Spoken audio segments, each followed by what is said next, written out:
ये वही बनी इसराइल है जिसको आजकल यहूदी कहते हैं। ये यहूदी पहले, ये लोग बनी इसराइल के लोग ईमान लाते थे, मोमिन थे, बाद में अल्लाह की नेमतों का इनकार करते रहे, झुठलाते रहे। अल्लाह इनाम करता रहा, जब बंदे नहीं माना तो अल्लाह ने धुतकार दिया। ये यहूदी जलील हो गए। गुरिबत अलैहिमुज़्ज़िल्लत वल मस्कना, जिल्लत और मस्कनत पर अल्लाह ने मुसल्लत कर दी। वरना पहले इन लोगों पे अल्लाह ने बेपनाह नेमतें की हैं। मन और सलवा आसमान से जो दस्तरखान उतरता था इन्हीं यहूदियों पे। समंदर को अल्लाह ने फाड़ करके रास्ता निकाल दिया इन्हीं यहूदियों के लिए।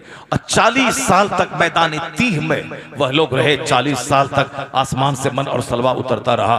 ये उन्हीं लोगों के लिए, जब इन सारी नेमतों को खाने के बाद भी वह लोग शुक्रगुजार नहीं हुए, अल्लाह की नेमतों का शुक्र नहीं किया, अल्लाह के पैगंबर को झुठलाया, तो अल्लाह ने कयामत तक के लिए इन यहूदियों को जलील और रुसवा कर दिया।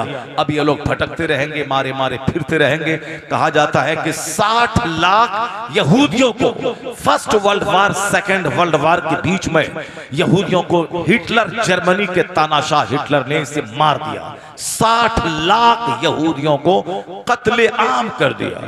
और कुछ लोग जो बच गए यहूदी, उनको कश्ती पे बिठा के उसे समंदर में छोड़ दिया।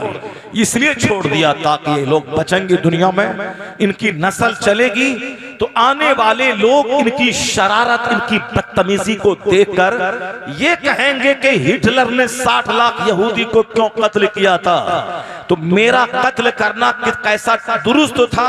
ये इनकी बदतमीजी और शरारत को देखकर दुनिया कहेगी इनको जो हिटलर ने कत्ल किया था सही किया था, तो मेरा कत्ल लोगों के नजदीक दुरुस्त हो जाए। इसलिए यहूदियों का छोटा सा गिरोह हिटलर ने जिंदा छोड़ा, वरना उसे भी ज़बह कर देता। वही जो लोग बच गए थे कश्ती में सवार होके, कोई उसको पनाह नहीं दे रहा था। उसको फिलिस्तीन के मुसलमानों की जमीन पे अमेरिका और बरतानिया ने सालिसी करके, बैठक करके जबरदस्ती उस फिलिस्तीन की जमीन पे उसको बसाया। वो मुट्ठी भर लोग बसे और आज उसकी आबादी पूरी दुनिया में 70 से 80 लाख यहूदी की आबादी है। मुसलमान तो 200 करोड़ है, ये तो 70-80 लाख है। और आज जो की शरारत है, बच्चों को मारना, औरतों को मारना, बीमारों को मारना, कैंसर ज़दा को मारना, मस्जिदों को तबाह करना, हॉस्पिटल को तबाह करना, स्कूल तबाह करना, सारी दुनिया देख ले कि यहूदी किस कदर बदतरीन कौम का नाम है। खबीस, तुम्हें हम्मास के नौजवान ने तेरे ऊपर राकेट दागा था तो तुम हम्मास को मारो, हम्मास को चुन चुन के मारो, पता लगाओ इसके नौजवान कहाँ हैं, उसको मारो। ये बच्चे, ये औरतें, ये बूढ़े, ये बीमार, ये मौलाना, ये मौलवी, ये मस्जिद के जिम्मेदार, मस्जिदें, ये मदरसे, ये खानकाहें तेरा क्या बिगाड़ी है, क्योंकि उसके पास दम तो है नहीं कि इन मुजाहिदों को पकड़ सके और मार सके। उसी गुस्से को निकालने के लिए ये आम शहरियों को हिला कर रहा है। इसी से जान ले कि किस कदर बदतरीन कौम है यहूदी।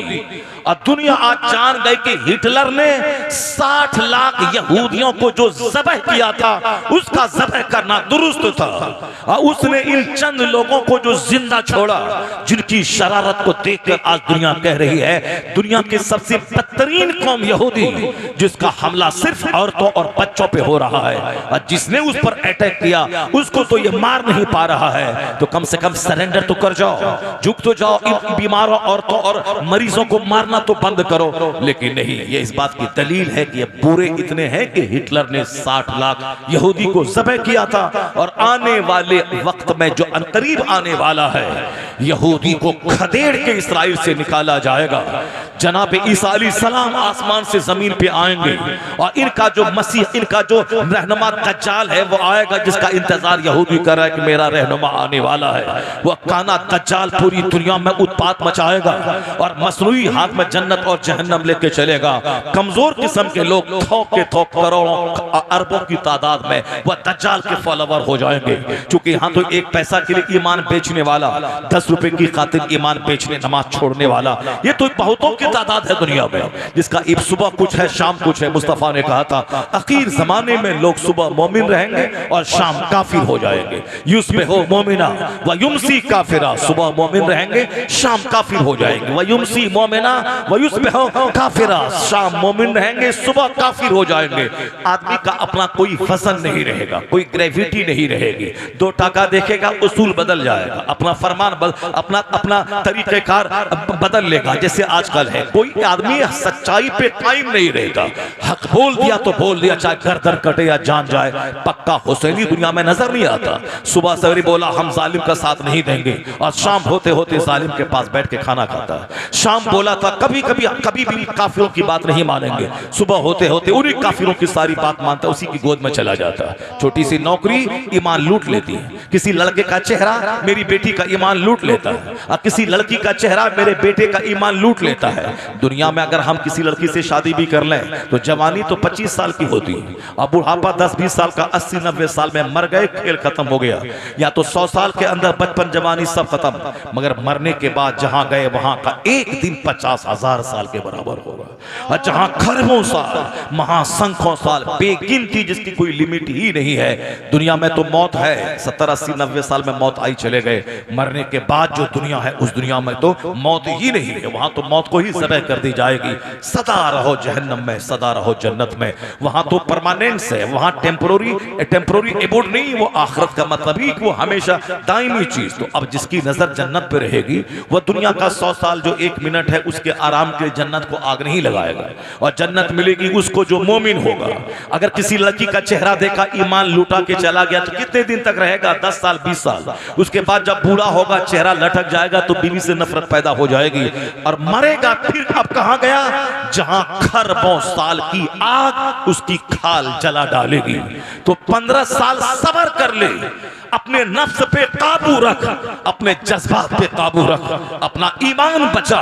अगर शादी नहीं भी होगी, 15 साल सब्र करके रहना मुश्किल नहीं है। जहां 15 खरब साल रहना होगा, उसके मुकाबले में 15 साल कोई बड़ी चीज नहीं है, 15 सेकंड भी नहीं है।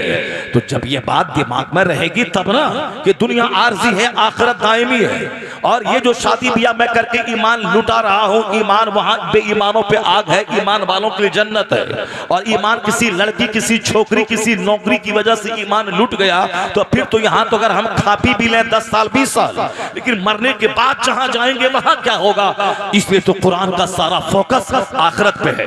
हदीस में सिर्फ बात आखिरत की ज्यादा की गई है, और मस्जुमा के दिन खिताब में आखिरत की बात होती है, ईदैन के खुतबा में आखिरत की बात होती है, और जलसगाहों में आखिरत की बात होती है। दुनिया वाला नाचने गाने की बात करे, मगर इस्लामी महफिलों में सिर्फ आखिरत और जन्नत, अल्लाह रसूल की बात होती है, क्योंकि सबसे बड़ा मैटर वही है। और आज उसी मैटर को ताक पे रख दिया, नतीजे में आदमी सुबह मोमिन रहता है, शाम काफिर हो जाता है, शाम मोमिन रहता है।